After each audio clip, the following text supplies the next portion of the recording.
আমি কি কারো পাকা ধানত মই দিছি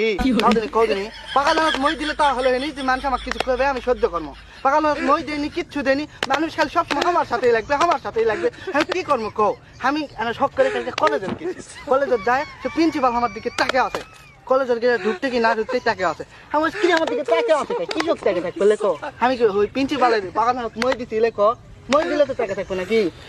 ওরা কিছু মনে করিনি সোজা আমি চলে গেল কলেজের ভিতরে ঢুকে আমার দিকে পিউনের টাকা আছে কিরে পিউনের দাঁড়াতে মই দিছি পিউনের দাঁড়াতে মই দেয়নি তাইলো পিউনের দাঁড়াতে মই দেয়নি প্রিন্সিপালের দাঁড়াতে মই দেয়নি তাহলে তাকে আছে কেন তাকে আছে কৃষক আমার দিকে তাকে থাকা লাগে কৃষক তাকে থাকা দেখে আমি মনে করছি না নিজেকে গর্ববোধ মনে করেন যে আমার দিকে মেয়েটাকে আছে তাহলে আমার কপাল ভালো নয় তো ওই জায়গা থেকে আমি ভিতরে গেছি যাই দেখি যে ঘন্টা দেয় না দপ্তরি ওই আমার দিকে তাকে আছে ওই তাকে থাকতে দেখতে আমি খেয়াল করলো মুচকি হাসছে ওই দপ্তরে আবার ক্লাস খাবে কে দপ্তরি তো ক্লাস খাবে না তাইলো দপ্তরি ক্লাস খাবে না ভিতরে চলে গেছি স্কুলের ঘরের ভিতরে যত ছাত্রছাত্রী সব আমার দিকে তাকিয়ে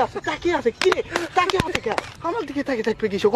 আমার দিকে তাকে থাকছে অবশ্যই কোনো কারণ আছে কারণ ছাড়া তো জীবনে তাকে থাকবে না এই তাকে থাকা দেখে আমি স্কুলের ঘরের ভিতর থেকে বার হয়েছি টয়লেটের গেল টয়লেটের যায় আমি বসপা লাগবো এই সময় তাকে দেখি কেউ আমার দিকে তার ক্লাস খায়নি আমার ছেলে প্যান্টের চেন খোলা আসলো আমি বুঝিনি কেউ আমার মান সব শেষ আমি মনে করছি সবাই আমার দিকে ক্লাস খাচ্ছে